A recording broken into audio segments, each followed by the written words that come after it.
Class 5-এর প্রিয় ছাত্রছাত্রী বন্ধুরা, আশা করি তোমরা সবাই ভালো আছো।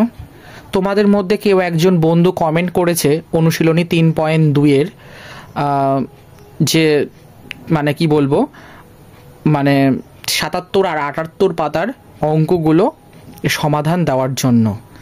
তো তার রেসপেক্টে এবং তোমাদের কথা মাথায় রেখে আজকের এই ক্লাসে আমি প্রভাতী গণিত বইয়ের অর্থাৎ পাতা 78-এর 5 দাগের যে লেখা অঙ্কগুলো মানে ভাষার অঙ্কগুলো, সেই অঙ্কগুলো আজকের এই ক্লাসে আমি তোমাদেরকে ধাপে ধাপে আলোচনা করে দেব। ঠিক আছে বন্ধুরা, যদি আজকের এই সেশনটা ভালো লাগে তাহলে তোমরা অতি অবশ্যই লাইক করো, কমেন্ট করো। ঠিক আছে, বন্ধুদেরকে বেশি বেশি করে শেয়ার করো। আর কোনো রকম প্রশ্ন হলে তোমরা কিন্তু অতি অবশ্যই আমায় নিঃসন্দেহে জানাতে পারো। ঠিক আছে বন্ধুরা, তো আজকের এই 5 দাগে যত কটা অঙ্ক আছে মানে 15টা, পুরো 15টা অঙ্ক আজকের এই ক্লাসে আমরা কমপ্লিট করব। এর পরের ক্লাসে অর্থাৎ নেক্সট ক্লাসে 4 দাগে যে সরল করা অঙ্কগুলো ছিল দশমিক ভগ্নাংশ চ্যাপ্টারের, সেই অঙ্কগুলোর যে 10টা সলিউশন সেগুলোর আলোচনা, এবং তার আগের পাতায় অর্থাৎ 77 পাতারও কিছু অঙ্ক আমরা নেক্সট ক্লাসে দেখব। ঠিক আছে বন্ধুরা, চলো পরপর অঙ্কগুলো স্টেপ বাই স্টেপ সমাধান দেখে নিই। তোমাদের জন্য সুন্দর করে সাজিয়ে গুছিয়ে নোটস রিপ্রেজেন্ট করছি। তোমাদের কাজ শুধু এগুলোকে খাতার মধ্যে ফেয়ার করে টুকবে আর প্র্যাকটিস করবে। আর প্র্যাকটিস করতে গিয়ে যদি দেখো কোনো রকম ডাউট হচ্ছে, বুঝতে পারছো না, ইনস্ট্যান্ট আমাকে কমেন্ট করে জানাবে। ঠিক আছে, আমি যতটা ফাস্ট তোমাদের তার আর রিসলিউশন দেওয়ার চেষ্টা করব। ঠিক আছে বন্ধুরা, দেখো 5 দাগে কি বলেছে, নিচের সমস্যাগুলি সমাধান করো। 1 নম্বরে বলেছে 0.5-এর সাথে কত যোগ করলে 5 হবে। তো ধরে নিচ্ছি নির্ণীয় সংখ্যাটা ক। ঠিক আছে, তাহলে শর্তানুযায়ী বলেছে মানে এই 0.5-এর সাথে কত যোগ করলে, কতটা তো জানি না তাই সেটাকে ক ধরেছি, তাই 0.5-এর সাথে কি করছি, ক যোগ করছি। করলে আমরা কত পাবো, 5 পাবো। তাই এটা সমান হলো। এবার ক সমান সমান, এটাকে কিন্তু সমান চিহ্ন বলে। ঠিক আছে, ইকুয়াল সাইন বলে। ঠিক আছে, তাহলে এখানে কি আছে, এখানে 0.5টা যোগ আছে, তাই এটা বাঁ দিকে যদি যোগ থাকে ডান দিকে গিয়ে সেটা বিয়োগ হয়ে যায়, তাই 5 বিয়োগ 0.5 হলো। এবার 5-এর থেকে এটা বাদ দিলে কত হচ্ছে, 4.5। তাহলে ক ইকুয়াল টু কত পাচ্ছি, 4.5। নির্ণীয় সংখ্যাটা কত ধরেছিলাম, ক, আর ক মানে কত, 4.5। এটাই হচ্ছে কিন্তু আমাদের সঠিক উত্তর। আশা করি বন্ধুরা বুঝতে পেরেছ। চলো দেখে নেব 2 নম্বর প্রশ্নটির সমাধান। 2 নম্বর অঙ্কটাতে কি বলেছে বন্ধুরা, 2 নম্বর অঙ্কটাতে বলেছে দুটি সংখ্যার অন্তরফল মানে হচ্ছে বিয়োগ করতে বলছে। ঠিক আছে, কত না 513.07। ঠিক আছে, তার মানে দুটি সংখ্যার অন্তরফল হচ্ছে মানে দুটো এমন সংখ্যা যে সংখ্যা দুটোর বিয়োগফল হচ্ছে 513.07। ক্ষুদ্রতম সংখ্যাটা বলে দিয়েছে 211.99। তাহলে বৃহত্তম সংখ্যাটা কত, ক্ষুদ্রতম মানে ছোট সংখ্যা আর বৃহত্তম সংখ্যা মানে বড় সংখ্যা। ধরে নিচ্ছি বৃহত্তম সংখ্যাটা ক। ঠিক আছে, শর্তানুযায়ী। এবার বলছে দুটি সংখ্যার অন্তরফল, দুটো সংখ্যা এখানে কে কে, একটা হচ্ছে ক আর একটা হচ্ছে 211.99। তার মানে এটা যদি বড় সংখ্যা হয় তার থেকে ছোট সংখ্যাটা বাদ দিলে তবে তো তাদের এই যে বিয়োগ ফলটা সেটা 513.07 হচ্ছে, তাই এটা কি হলো, সমান হলো। এবার ক ইকুয়াল টু 513.07 যেমন আছে এটা তো সেরকম থাকলোই, উপরন্ত এখানে যে বিয়োগ 211.99 আছে এটা ডান দিকে গিয়ে কি হবে, যোগ 211.99। এবার 513.07-এর সাথে 211.99টা যদি যোগ করো দেখবে 725.06 হচ্ছে। এটাই হলো আমাদের সেই নির্ণীয় বৃহত্তম সংখ্যা যেটা প্রশ্নে বার করতে বলেছে। ঠিক আছে বন্ধুরা, চলো দেখে নেব 3 নম্বর প্রশ্নটির সমাধান। 3 নম্বর অঙ্কটাতে কি বলেছে বন্ধুরা, বলেছে 87.017। ঠিক আছে, ও 113.962 এই সংখ্যা দুটির মধ্যে কোন সংখ্যাটি 100-র বেশি নিকটতর। মানে দুটো সংখ্যা বলে দেওয়া আছে আর এই সংখ্যা দুটোর মধ্যে তোমাদেরকে বলতে হবে মানে 100-র কাছে কোন সংখ্যাটা, 87 না 113। তো আমাদের কাজ হচ্ছে প্রথমে আমরা কি করব, 100 থেকে একবার 87.017টা বাদ দেব, দিলে কত পাচ্ছি 12.983। আর একবার 113 13.962 থেকে যখন আমরা 100টা বাদ দিচ্ছি পাচ্ছি 13.962। এবার এখন প্রশ্ন হচ্ছে, তোমরা বলো 100 থেকে এই দুটো সংখ্যার মধ্যে কে বেশি দূরে? ডেফিনেটলি 13.962, সেই জন্য এটা 100 নিকটতর সংখ্যা হবে না। কত হবে? 87.017, কারণ এটা 12.983 হচ্ছে। সেই জন্য উত্তরটা এরকম করে লিখব আমরা, 87.017 সংখ্যাটি 100-র বেশি নিকটতর। ঠিক আছে, আশা করি বুঝতে পেরেছ। এবার দেখে নেব আমরা 4 নম্বর প্রশ্নটির সমাধান। বলেছে 0.7 আর 0.95 এর মধ্যে যে কোনো 10টি দশমিক ভগ্নাংশ লিখতে। তো এর মধ্যে যে 10টা দশমিক ভগ্নাংশ হয় আমরা লিখতে পারি 18/25। এটাকে যদি লিখি তাহলে আমরা 0.72। একটা কথা জানবে বন্ধুরা, 0 ঠিক আছে, তারপরে দশমিকের পর যত বেশি সংখ্যা হবে সেই সংখ্যাটা তত বেশি ছোট হবে, আর দশমিকের পর সংখ্যাটা ডান দিকের সংখ্যাটা যত কম থাকবে সেটা তত বড় হবে। তার মানে আমি যদি 0.72 বলি আর 0.7 বলি, তাহলে ডেফিনেটলি 0.7টাই বড়, কিন্তু 0.72টা কিন্তু বড় নয়। তো এরকম করে আমরা মোটামুটি 1, 2, 3, 4, 5, 6, 7, 8, 9টার মতো বার করেছি। ঠিক আছে, তো এখানে আমাদের 10টা বার করতে দিয়েছে। ঠিক আছে, তো তার মধ্যে একটা তো 0.7 থাকছেই, আর একটা 0.95 থাকছে। তো তোমরা চাইলে আর একটা এর মধ্যে এক্সট্রা অ্যাড করতে পারো। ঠিক আছে বন্ধুরা, চলো দেখে নেব 5 নম্বর প্রশ্নটির সমাধান। 5 নম্বরে কি বলেছে? অপূর্ব। ঠিক আছে, অপূর্ব একটা ব্যক্তির নাম। তিনি কি করেছেন? 3026 দশমিক, ঠিক আছে, 6023 লিখতে গিয়ে কি করেছে না 3602.2630 লিখে ফেলেছে। ঠিক আছে, তাহলে সে কত বেশি বা কম লিখলো? এটার জন্য আমাদের একটা সূত্র হয়, সেটা হচ্ছে ভুল সংখ্যা বিয়োগ সঠিক সংখ্যা। ভুল সংখ্যা কোনটা? এত লিখতে গিয়ে এত লিখে ফেলেছে, তার মানে এটা ঠিক। আর সঠিক সংখ্যা কোনটা? এটা। এবার এই ভুলটার থেকে সঠিকটা বাদ দিলেই আমরা জানতে পারবো যে সে বেশি লিখেছিল না কম লিখেছিল। ডেফিনেটলি সে বেশি লিখেছিল। ঠিক আছে, তো এটাই হচ্ছে আমাদের উত্তর। এবার দেখে নেব 6 নম্বর প্রশ্নটির সমাধান।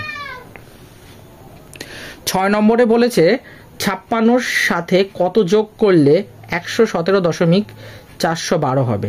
ঠিক আছে, এবার এই অঙ্কটা অনেকটা 1 নম্বর অঙ্কের মতন। আমি আর ধরি টরি নি, ডিরেক্ট একেবারে বিয়োগ করে দিয়েছি। ঠিক আছে, 117.412 থেকে আমরা কি করছি? 56টা বাদ দিয়ে দিচ্ছি। বিয়োগ করলে যেটা পাচ্ছি 61.412, এটাই হচ্ছে আমাদের নির্ণীয় যোগফল। ঠিক আছে, 1 নম্বর 2 নম্বর অঙ্কতে যেমন আমরা ক্ষুদ্রতম সংখ্যা, বৃহত্তম সংখ্যা বা নির্ণীয় সংখ্যা ধরে নিয়েছি। ঠিক আছে, এই অঙ্কটার ক্ষেত্রেও তোমরা ওরকম করে লিখবে। ঠিক আছে, তো একই রকম অঙ্কর টাইপ বলে তাই আমি আর বেশি একটা ভাষা লিখিনি। ঠিক আছে, ডিরেক্ট সমাধান করে দিয়েছি। তোমরা যখন খাতায় ফেয়ার করবে সুন্দর করে ধরে ধরে প্রত্যেকটা লিখবে। ঠিক আছে বন্ধুরা, চলো দেখে নেব 7 নম্বর প্রশ্নটির সমাধান। 7 নম্বর অঙ্কতে কি বলেছে? দুটি সংখ্যার বিয়োগফল 353.789। ঠিক আছে, ও ক্ষুদ্রতম সংখ্যাটা বলেছে 228.14 হলে বৃহত্তম সংখ্যাটা কত? এই অঙ্কটা অনেকটা 2 নম্বর অঙ্কের মতন। ঠিক আছে, তাই আমি ডিরেক্ট করে দিয়েছি। ঠিক আছে, ধরিনি কিন্তু। ক ইকুয়াল টু কত হচ্ছে? 353.789 যোগ 228.14, দুটোকে জুড়ে দাও 581.929। এটাই হচ্ছে আমাদের নির্ণীয় কি হবে? বৃহত্তম সংখ্যা। তোমাদের কিন্তু বারবার বলছি বন্ধুরা, ঠিক আছে, অতি অবশ্যই তোমরা যখন করবে ধরে নিয়ে করবে। ঠিক আছে, নাহলে কিন্তু এক্সামিনার মার্কস কাটতে পারে। আশা করি বুঝতে পেরেছ। চলো দেখে নেব 8 নম্বর প্রশ্নটির সমাধান। দুটি সংখ্যার বিয়োগফল 804। বৃহত্তম সংখ্যাটি যদি 1058.83 হয়, তাহলে ক্ষুদ্রতম সংখ্যাটা কত?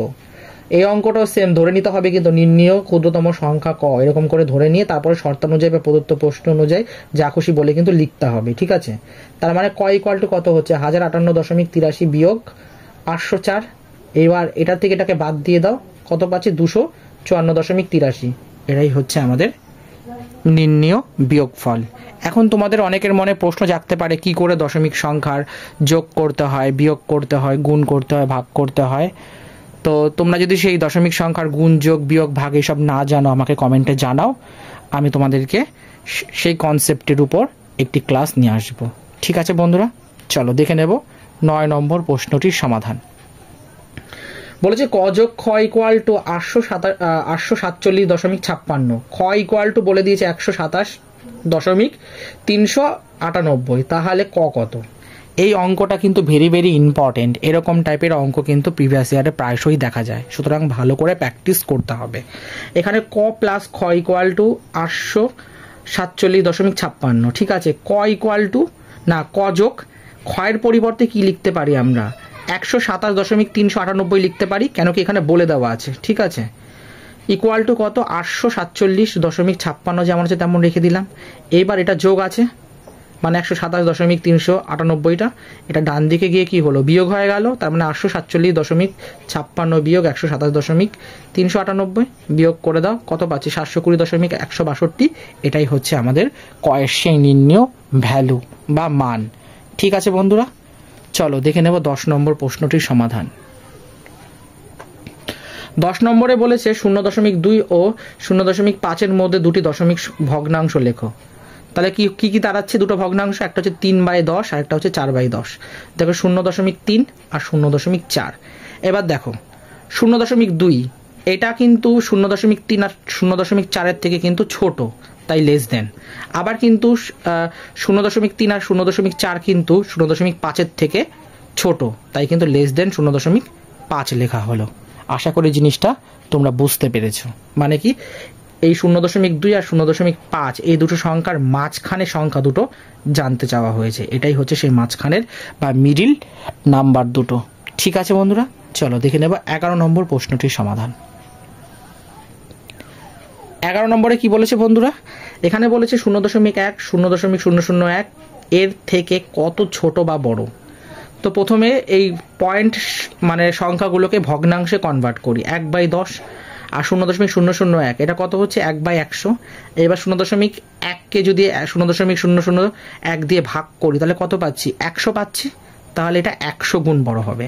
তার মানে 0.1 0.001 এর থেকে কত ছোট বা বড়?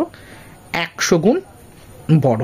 ঠিক আছে বন্ধুরা, চলো দেখে নেব 12 নম্বর প্রশ্নটির সমাধান। 12 নম্বর কোশ্চেনে কি বলেছে? একজন শ্রমিক একটি একটি কাজের প্রথম দিন 0.17 অংশ, দ্বিতীয় দিন 0.41 অংশ ও তৃতীয় দিন 0.24 অংশ সম্পূর্ণ করলেন। কাজটি কত অংশ বাকি থেকে গেল? ঠিক আছে, তো এর স্টেপ বাই স্টেপ সলিউশন চলো বন্ধুরা দেখেন। ধরে নিচ্ছি মোট কাজ সমান 1 অংশ। ঠিক আছে, কত কত অংশ কাজ হয়েছিল? 0.17, 0.41 আর 0.24। তিনটাকে কি করছি? যোগ করছি, করলে কত হয়? 0.82। ঠিক আছে, বাকি কাজ জানতে গেলে সম্পূর্ণ কাজ কত? 1 থেকে যদি আমরা 0.82টা বাদ দিয়ে দিই তাহলে কত পাচ্ছি? 0.18 অংশ। এটাই কিন্তু বাকি পড়ে আছে, মানে এই কাজটা করতে হবে। ঠিক আছে, দেখে নেব বন্ধুরা 13 নম্বর প্রশ্নটির সমাধান। কি বলেছে? কোন সংখ্যাকে 0.75 বাড়ালে 2 হবে? ধরে নিচ্ছি ক সেই সংখ্যাটা, তার সঙ্গে যদি 0.75 যোগ করি, মানে বাড়ানোর অর্থ হচ্ছে যোগ করার, কমানোর অর্থ হচ্ছে বিয়োগ করা। বাড়াতে বলেছে তাই এখানে যোগ করেছি। কত পাবো? সমান 2। এবার ক ইকুয়াল টু কত হচ্ছে? 2 বিয়োগ এটা কত আছে? যোগ 0.75, ডান দিকে গিয়ে কি হলো? বিয়োগ হয়ে গেল। এবার 2 থেকে 0.75 বাদ দিলে কত হয়? 1.25। তাহলে ক সমান কত? 1.25। তার মানে যদি 1.25টাকে যদি আমরা 25 সংখ্যাটাকে যদি 0.75 বাড়াই তাহলে আমরা 2 পাবো। ঠিক আছে বন্ধুরা, চলো দেখে নেব 14 নম্বর প্রশ্নটির সমাধান। 14 নম্বর অঙ্কতে কি বলেছে? একটি ছবির 0.2 অংশ সবুজ, 0.3 অংশ লাল, 0.4 অংশ নীল ও বাকি অংশ সাদা। তাহলে ছবিটির কত অংশ সাদা রয়েছে? ঠিক আছে, ধরে নিচ্ছি মোট অংশের পরিমাণ 1। তাহলে কোন কোন কালার এখানে বলে দেওয়া আছে? 0.2, 0.3, 0.4। এই দুটোকে কি করব? যোগ, মানে তিনটেকে যোগ করব, করলে কত হচ্ছে? 0.9। সাদা অংশ ঠিক আছে, মোট অংশ কত, মানে পুরো ছবিটা কত অংশ, এক। এবার এতগুলো রং করা হয়েছে, তার মানে রং করা অংশটা টোটাল অংশ থেকে বাদ দিলেই জেনে যাব কত অংশটা সাদা পড়ে আছে। তাই 1 থেকে কি করছি, 0.9টা বাদ দিচ্ছি, করলে কত হয়, 0.1। এই 0.1 অংশই হচ্ছে ছবিটার সাদা অংশ। ঠিক আছে বন্ধুরা, দেখে নেব বন্ধুরা আজকে লাস্ট কোশ্চেন, অর্থাৎ 15 নম্বর প্রশ্নের সমাধান। কি বলেছে বন্ধুরা, একটি মেট্রো লাইনের, ঠিক আছে, 34.48 কিলোমিটার, কিমি মানে কিলোমিটার, পথ মাটির উপরে ও 12.47 কিলোমিটার পথ হচ্ছে মাটির নিচে। তাহলে মেট্রো লাইনটি মোট কত কিলোমিটার লম্বা? তো প্রথমে আমাদের কাজ হচ্ছে মোট লাইনের দৈর্ঘ্য বার করতে হবে। মোট লাইনের দৈর্ঘ্য বার করার জন্য আমাদের মাটির উপরে আর মাটির নিচেরটাকে যোগ করে দিতে হবে। তাই মাটির উপরে হচ্ছে 34.48 যোগ 12.47, দুটোকে যোগ করলে কত হচ্ছে 46.95 কিলোমিটার। এটাই হচ্ছে আমাদের নির্ণীয় উত্তর। আশা করি বন্ধুরা বুঝতে পেরেছ। তোমাদের বোঝার সুবিধার জন্য আমি কি করেছি, একটা নোটস দিয়ে দিয়েছি। দেখো বন্ধুরা, কি সেই নোটসটা হচ্ছে মোট লাইনের দৈর্ঘ্য যদি বার করতে হয় তাহলে মাটির উপরের আর মাটির নিচের, ঠিক আছে, দুটোরই কিন্তু আমাদের যোগফল বার করতে হবে, তাহলেই সেটা টোটাল লাইনের দৈর্ঘ্য হয়ে যাবে। তাহলে ক্লাস 5-এর প্রিয় ছাত্রছাত্রী বন্ধুরা, আমরা টোটাল মোটামুটি অনুশীলনী 3.2-এর, ঠিক আছে বন্ধুরা, অনুশীলনী 3.2-এর আমরা কিন্তু 5 দাগের অঙ্কগুলো কিন্তু স্টেপ বাই স্টেপ কমপ্লিট করে ফেললাম। ঠিক, এরপর 4 দাগের অঙ্কগুলো বাকি আছে, সরল করো সেই অঙ্কগুলো, তারপরে তার আগের পাতায় রয়েছে সেই অঙ্কগুলো আমরা কি করব, নেক্সট ক্লাসে কমপ্লিট করব। তোমাদের যদি কোনো রকম প্রশ্ন বা ডাউট থাকে তোমরা কিন্তু অতি অবশ্যই আমাকে কমেন্টে জানাতে পারো। কিন্তু বন্ধুরা আজকাল আমি দেখছি ক্লাস 5 বলো, তারপরে 7 বলো, বা অন্যান্য ক্লাসগুলো বলো, যেমন 6, 8 ক্লাসে সেরকম ভিউজ আসছে না, সেরকম লাইক আসছে না, সেরকম কমেন্টও নেই। সেই জন্য আমি আর অতটা মনোবল পাচ্ছি না, মানে উৎসাহ আর আগ্রহ দুটোই কিন্তু আমার হারিয়ে যাচ্ছে। তো তোমাদের কাছে রিকোয়েস্ট, তোমরা যদি এরকমই প্রভাতী গণিত বইয়ের সমস্ত সমস্ত ক্লাসের অঙ্কগুলোর সমাধান পেতে চাও, তাহলে কিন্তু তোমাদের কিন্তু আমি যেমন তোমাদের জন্য খাটছি, তোমরাও কিন্তু অতি অবশ্যই অ্যাক্টিভ থেকে আমাকে সেটা দেখাও যে হ্যাঁ আপনি যেরকম খাটছেন আমরাও কিন্তু সেরকম অ্যাক্টিভ রয়েছি, রেসপন্স করছি। না হলে কিন্তু বন্ধুরা এরকম যদি চলতে থাকে, ভিউজ যদি কম আসে, কমেন্ট যদি সেরকম না হয়, লাইক যদি সেরকম না আসে, তাহলে কিন্তু রোজ রোজ ক্লাস করানো কিন্তু সম্ভব হবে না। তো তোমাদের কাছে রিকোয়েস্ট, তোমরা বেশি বেশি করে বন্ধুদেরকে শেয়ার করো, লাইক কমেন্টে ভরিয়ে দাও, ঠিক আছে। একটু একটু করে এই চ্যানেলের সাবস্ক্রাইবার 500-র দিকে যাচ্ছে, আমি খুব খুশি, কিন্তু সেই সঙ্গে আমি খুব দুঃখীও এই কারণে যে সাবস্ক্রাইবার তো ঠিক হচ্ছে বাট ভিউজ কিন্তু সেরকম হচ্ছে না, ঠিক আছে বন্ধুরা। আর তোমরা মোটেও কিন্তু ভিডিওগুলো পুরো দেখো না, ঠিক আছে। এত কষ্ট করে বানানোর অর্থ এই নয় যে তোমরা সেগুলোকে টেনে টেনে শুধুমাত্র তোমরা সেগুলো বোঝো, সেগুলোকে দেখো, তাহলে তো বন্ধুরা ভালো লাগে, তাই না? তো যদি কিছু ভুলভাল মন্তব্য হয়ে থাকে তাহলে প্লিজ কিছু মনে করো না, কিন্তু আমার রিকোয়েস্ট তোমরা বেশি বেশি করে বন্ধুদেরকে শেয়ার করবে। চলো বন্ধুরা, টাটা, সবাই ভালো থেকো।